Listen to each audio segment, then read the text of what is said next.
Hello everybody, welcome back to a brand new episode of our NASCAR Heat 5 Next Gen Mod Career Mode. Hope you're all having a great day today. We had road course racing for the first time this season, fresh off of a rough day in Atlanta. So I'm excited for this one because road course racing is a lot of fun. But we actually had a team meeting for the competition kind of recap, so let's take a look on how that went. I think we already know the biggest issue that we have, right? Yep, 1 week I have a fast car, Gary doesn't. The next week I don't, and Gary does. Yeah, it just doesn't really make a lot of sense to me, to be honest. I'm going to talk with the guys and see what we can do. There's obvious work to do, but let's just try to get through this early portion of the year. Also, I'm hearing that Truex is going to be hanging up the helmet after the season ends. One of you may be racing for a seat in the 19. Just thought you might want to know that. Sounds good.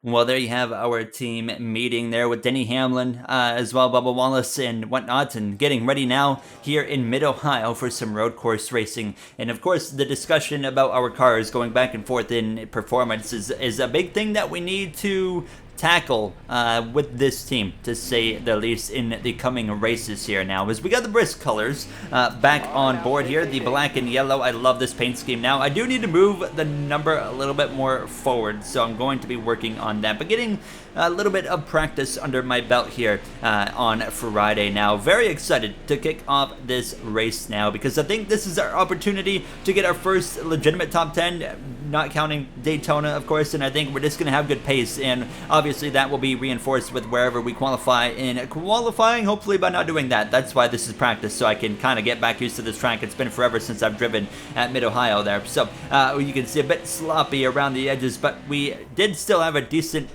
practice session, and now we were getting ready for some qualifying. We had qualifying actually on Friday, so before the truck and Xfinity race this time here, as you see myself getting on track. Now, Mid-Ohio, it's a tricky circuit here. Now, this is the replacement for Circuit of the Americas with this mod, because you guys know Circuit of the Americas is not present, obviously, in NASCAR Heat 5. So this is the replacement that they went with the mod for the career mode schedule. So, honestly, a great track to drive on. We've had a lot of drama at this racetrack here in my previous NASCAR Heat 5 career mode. I don't know if you will see much drama today, but you can see my qualifying lap, bits and pieces of it, and it wasn't going too bad. I was definitely making some mistakes here and there, but if you can just keep all four wheels on the track and get around at a decent pace, you're probably going to get a pretty competitive qualifying effort here. You can see I certainly wasn't perfect on my qualifying lap, but as we head down towards it now, the final few moments here in the lap, you see just like practice going a little bit wide right there and actually using up all the track limits, but exiting the final turn, we're going to cross the line, and I was a bit surprised to see that we still qualified P10, so we're in the top 10 for qualifying here in Mid-Ohio. And we'll see, of course, where we stack up now. You can see the rest of the order. Bowman in P9, Chase Elliott, Chastain, Allmendinger, your top three. That is not a surprising top three for a road course. And I'm hopeful that we can stamp our name in the future as a road course ringer of the NASCAR Cup Series and compete with these guys here. Now, Bubba Wallace, he's terrible at road courses. He's down in 33rd place. Our boss of Hamlin in 32nd. Yaley, dead last. Almirola all the way down in 39th place as well. Now fast forwarding to Saturday, here's a truck and Xfinity recap. Chandler Smith picked up the victory over Zane Smith. They were not at Mid-Ohio. They were actually at Watkins Glen in the truck series. You see the rest of the order there. Crafton with a rough day in 23rd place. Haley Deegan and Taylor Gray at the bottom of the grid. Xfinity side of things, they were in Mid-Ohio with us. Josh Berry picking up the victory there over Noah Gregson. So Berry, a bit surprising to get a win at a road course, but nonetheless, he pulls it off here now. And now it's time to head to Sunday and get ready for some road course racing. I am hopeful that this is going to be my last video that I have to do without internet, and obviously without internet I am significantly restricted to what I could do with my creative freedom, so you haven't been able to hear any like other driver radios and whatnot, so that's a bit annoying, but hopefully following this episode we will be able to change that, and I should have internet by the time this video, if I don't have internet by the time this video is out, well, I need internet to put the video out. So if this video is out, I do have internet. All right, anyways, let's move on. Kyle Busch failed technical inspection. He is starting at the back of the grid. We are ready to go racing here in this number 45 brisk Toyota Camry. The green flag, it's out. We're underway. Now, one difference about this race compared to the ovals, we're doing 50% length. So I saw a recommendation to do 50% road courses because of how much shorter they are than the oval races. So I said, okay, let's do it. Here we are then with like a 9-lap stage, I believe, here as we head down towards turn 2, a huge braking zone. And I'm 4 wide briefly. I stuck my nose up the inside, but then I backed out of it there, realizing that wasn't a very smart thing to do. But we're going to get past the 48 of OWEN, now alongside the 43 of Eric Jones as we head down a long straightaway towards a very tricky and heavy braking zone again. This braking zone up here, you got to be very careful. It's very easy to overcook it and end up in the gravel here, but it's also easy to get ran over here, and I wouldn't be surprised if somebody drills me from behind today in Mid-Ohio. That sounds weird, but here we come through now on the left side of Alex Bowman trying to take the position. We get clear of him. Hold on to P10. You can see that somebody in this group right here is holding everybody up. I can't tell if that's the 12 of Ryan Blaney that's off the pace, but it certainly looks like the 12 of Ryan Blaney is really struggling right now.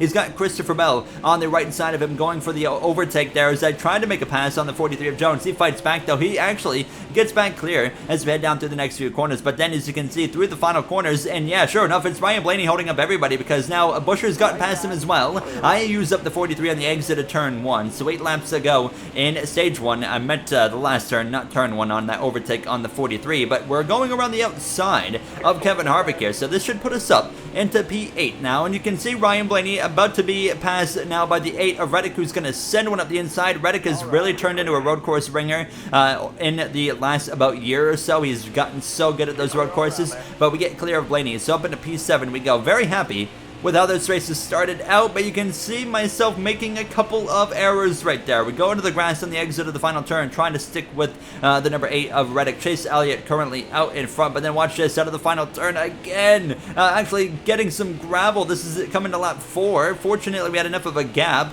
to stay ahead as Ryan Blaney was holding up everybody behind us, but Harvick, I believe, would eventually navigate around that number 12, but it would take a little bit of time here now. So now lap 5 of 9 up ahead, Tyler Reddick blowing an engine down into the corner. That's going to actually bring out the caution. Yellows are on relaxed, and my goodness, my AI just slammed into the back of the 8, which might give us a slow restart, but everybody's going to pit for 4 tires, 2 cans of fuel, but that's going to be the end of the day for Tyler Reddick, who was looking pretty good.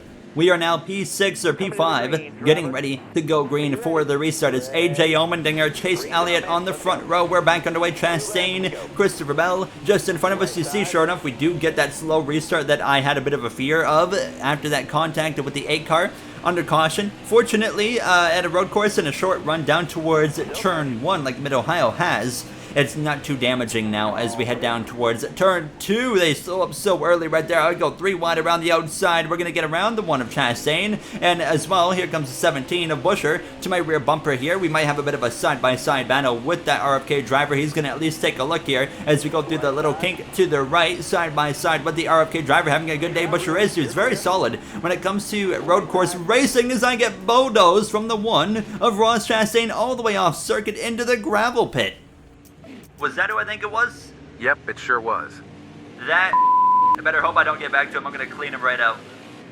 Well, there you hear the reaction on the radio. We are into the top 5, and Chastain says, see you later. And we're going to get another look briefly here. Watch this. Watch this. I mean, what are you doing, Ross? I mean, the Ross Chastain show continues on to me this time. So, thank you, Ross. Now, thanks, Ross. Isn't that like a trend or something like that? I can't remember at this point. AJ Allmendinger, though, leading the way on this final lap of stage 1. I had fortunately been able to, stay in connection with the main group of cars, so we were able to still make up some track position. This is the final lap, though, of the stage, so not a lot we can do. Just try to get as many positions as we can before we get to the line and set ourselves up for that pit stop that will be happening at the end of the stage.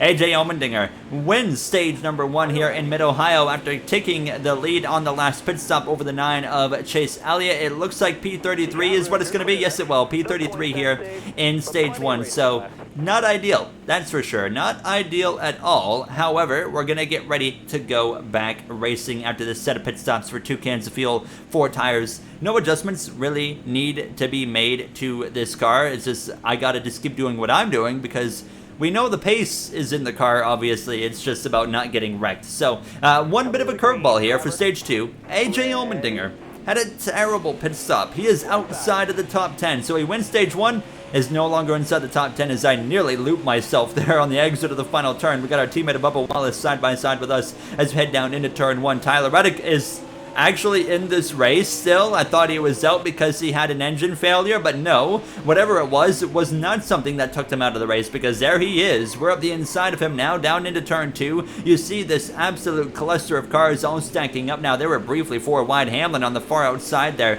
all the way to the grass, but we get past all of them in one go. Kaz Growler right here on our right side as well. The 62 car in this race, I forgot to mention, the 62 today not being driven by Noah Gragson. It's being driven by Josh Berry, the winner from the Xfinity race on Saturday here in Mid-Ohio. However, that car sucks, so it's not going to do much now, even if you put Jeff Gordon at his peak in that car. So you're going to see that team, a lot of Junior Motorsports kind of affiliation. You're going to see Allgaier probably run some races for them. Sam Mayer, who's already got a win as well in the Xfinity Series in this career mode now, as they're all trying to, of course, you know, give themselves a good bid to get into a Cup Series ride either next season or just seasons to come. As you can see myself moving forward all the way at the end of this first lap of stage 2, we had gotten into the top 20 alongside the 22 of Joey Logano. We got then Haley up here, Larson. Haley won last episode, of course, in Atlanta. What a race it was for him.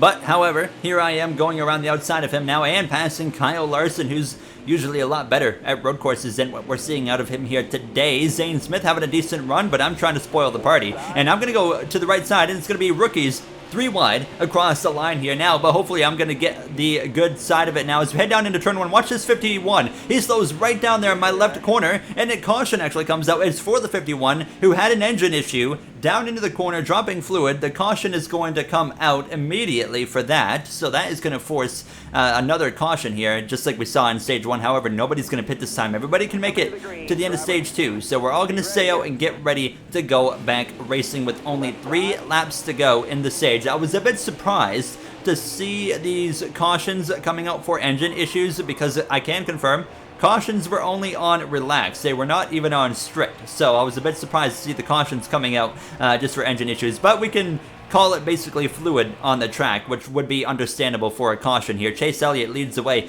down into turn 2 over the 17 of Christopher Buescher. 3x3 like a Daytona or Talladega pack race right there in turn 2. We gain a bunch of track position, however. We're back towards the top 10. Now, I'm still looking for revenge, by the way, on a certain watermelon farmer that's up ahead by a few more positions. Now, Byron nearly bulldozes me out of the way as well, like Chastain did earlier in stage 1, but you can see as we approach the final 2 laps of the stage, I see that number 1 car, so we're getting a little bit closer. Actually, Chastain and Jones run into each other there. Chastain not making any friends today, and there he is in the Advent health machine right on my front nose at this point. I didn't want to move Chastain. I wanted to make a point immediately that we've come into the Cup Series with a bit of a reputation similar to Ross Chastain's. We have not made friends. We've been very aggressive. We run into people, and that's gotten us to the point that we have gotten to at this point now. Denny Hamlin doesn't like Ross Chastain. We know that. That's my boss. So we're side by side, though, with that number 1 down this back straightaway towards the braking zone. 2x2. Harvick and Allmendinger, of course, he's trying to move his way back forward after winning stage 1 into the back of the 1. We move him out of the way side by side there, but actually tucked in behind him still. Harvick's up my inside, trying to get rid of that forward and be able to scrap it out properly with this 1 car, but I run myself wide. I sail it off, however, into the right-hander, compromise the exit a little bit, but we get clear of Kevin Harvick now with a few corners to go on this final lap of the stage. Chase Elliott exits the final turn. He'll win stage number 2, and I'm going to send one right here up the inside of the 1. We're going to turn him around, and revenge has struck here in Mid-Ohio. We take the position. We're going to lose stage points out of that. We were about to get our first stage points, and I blew it. P11 in stage 2. I did not mean to do that. I just overcooked the corner. Well, you hear myself pleading my case about why we wrecked Ross Chastain. There was no intention there. I mean, you cannot intentionally admit anything without, of course, getting suspended or a big fine or a points penalty. So I just overcooked the corner, just sent it in there, trying to, of course, get door-to-door at the 1, and unfortunately, I went straight and took him out. So we're back underway here in stage 3, 13 laps to go. You cannot make it to the end of the stage without a pit stop, no matter what. Caution, whatever it is, we're going to have to pit at least one more time. Up the inside there, the two have Cindric down this quick little straightaway towards turn 2. We have good pace in this car. We don't have a car that can win the race on pace, but we could definitely get towards the top 5, I think, and we can gain a bunch of track position right here in turn 2. Going around the outside of the 34, one of the road ringers of Michael McDowell, passing the 41 of Custer, who's having a good day, and now we're to the back of the 43 of Eric Jones. We're up to P8, an opportunity to go take P7 from the Petty GMS drivers. His teammate Ty Dillon continues to struggle, very similar to real life, where Jones ran pretty well, and Ty Dillon didn't really bring, well, anything to the table here. It's no longer Chase Elliott leading. He lost the lead on the restart. The 17 of Chris Buescher for RFK Racing, Roush Fenway Kozlowski, they are out in front. They're looking for their first win with this new partnership. We have been seeing new teams, or expansion teams we could call our RFK, or our newly rebranded team, have success, where 2311 Racing has had our success, but we haven't won in this season. But we've seen Trackhouse Racing get their first win with Ross Chastain in Las Vegas. We also saw Colleague Racing get their second win ever since kicking up that team in 2021, and that was in the last episode with Justin Haley in Atlanta. So these new teams, or new rebrands, have been running good, and now the rebranded Roush Fenway team to Roush Fenway Kozlowski has a chance to join that success here. Now you can see myself all over the back of this 24 of William Byron, trying to find a way past this number 24 Exalta Chevrolet Camaro, all over the rear bumper, getting into the back of him even now, but the opportunity opens itself right here.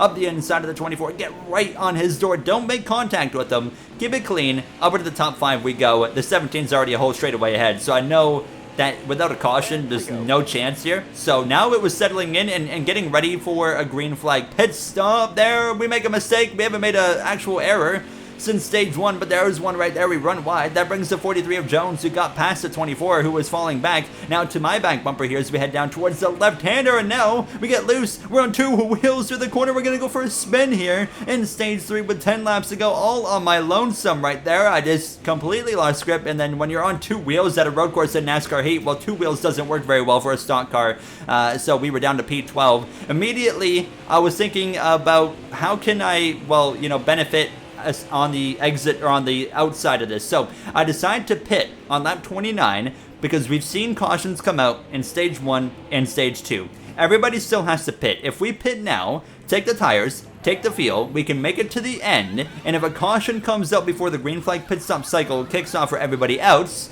I can stay out. They'll all have to pit. I'll be leading this race potentially with maybe a late race restart. So I decide it's worth the risk. So we come in, do the pit stop. We're 39th place. Right behind us, actually, the 99 of Daniel Suarez has come into the pit lane. He has had some kind of issue. He is going to be done for the day there. A mechanical issue for the 99 Trackhouse car. It wasn't long until I was running down the back markers as well here. Now you can see them just in front of me on lap 32 of 37. There it is. It didn't take long at all. The caution's out, and my AI destroys the back of the 77. It's the 42 of Ty Dillon, who's gone around, and it looks like another mechanical issue. You saw the smoke pouring out, and there it is. Everybody has to pit but for me. So we can stay out here and get ready to, well, lead this race back to the green flag. Joey Logano gains 10 spots in the pit lane. So he did something. He pulled an audible. I'm guessing no tires or 2 tires. So now it's myself and Logano, the front row, with 2 laps to go. My car doesn't take off very well because of the contact after the caution came out. That already allows Logano to be briefly clear down into turn 1. I send it up the inside. Suddenly, we're battling for our first win in the Cup Series here. Not in the fashion that we expected to be. I don't know if we're going to have enough for that 22. Elliott's up my inside, but I sail it down into turn 2, trying to get to the back of this 22. Of course, you know, we are known for being aggressive here in the Cup Series, but I would like to get my first win in the Cup Series as clean as possible here. But at the end of the day, it wouldn't be too bad moving the 22 of Joey Logano. Speaking of getting moved, the 43 bulldozes me just like Chastain did earlier. This time, though, he didn't hit me hard enough to where I get sent into the gravel. So we stay ahead and now run still second place. But Logano, he was loving what he saw. He was able to drive away, but as this rest of the lap progressed here, down towards the final few corners, actually would gain a lot of time back on this 22 of Logano. He's already got one win on the season, so like I said, want to win cleanly, but I'm not going to keep it as clean as I would with somebody that hasn't won yet. So white flag in the air, now within about 3 to 4 car lengths of the Shell Pennzoil Ford Mustang. Eric Jones losing time. Suddenly, we are in the mix, but Logano, he pulls away a little bit on the exit of turn 1. It's right here. Turn 2 is going to be crucial to really set up the final lap for us. We're going to get to the back of the 22. I'm not going to waste time. I'm going to run right into the back of him, but he is not even going to move out of it. We run wide. That allows him to get ahead, and then Eric Jones again down into turn 3. He's going to run into the back of me. He nearly wrecks himself, but when you're doing that, you're compromising both of us, and look how much the 22 is able to get away, and now I'm slipping and sliding. We're 3 wide here for second place briefly. Busher to the outside. Jones not able to capitalize here. We're side by side, wheel to wheel, fender to fender with that 17 RFK number 17. Elliott a few spots back as well. Too much of a send. That's going to do it. It's over right there. We are going to potentially still get a top 10. We should be okay for P6, but I was just quite simply driving too hard on the final lap, trying to make it happen, and it just wasn't happening now. So we might be able to gain a few spots. Let's see what happens here between the 9 and the 16. Joey Logano, for the second time this season, will win in Mid-Ohio, the first multi-time winner this season, side by side with Elliott on the exit of the final turn. Drag race to the line, but we don't get him. P6 in Mid-Ohio. Honestly, I drove really hard there. It kind of made some mistakes and cost us, but P6, can't complain about that. Our first top 10 outside of the Daytona 500. Chastain still got P12, so not bad after I wrecked him on accident, of course, there, as you can see the rest of that finishing order. And just overall pretty happy with how that went. I expected to be good at the road course, so it worked out pretty well. Josh Berry, 33rd in his Cup Series debut. Suarez out of the race. Bubba Wallace in 31st. Here's how it affects the playoff grid. Now, Garrett Smithley is officially outside of the top 30, so he's no longer in the playoffs. So 4 different winners inside the playoffs currently. Next up is Richmond, and we are currently out by 20 points. Our teammate Bubba Wallace only 2 points ahead of us. Remember what I said? We're very back and forth with performances. We saw it again today. This time it was a road course. It was kind of expected. Bubba is not very good at road courses, but we'll see what Richmond brings in the next one. As always, if you guys enjoyed, you know what to do, and I'll see you guys in the next one for some short track racing. Have a great day, everybody.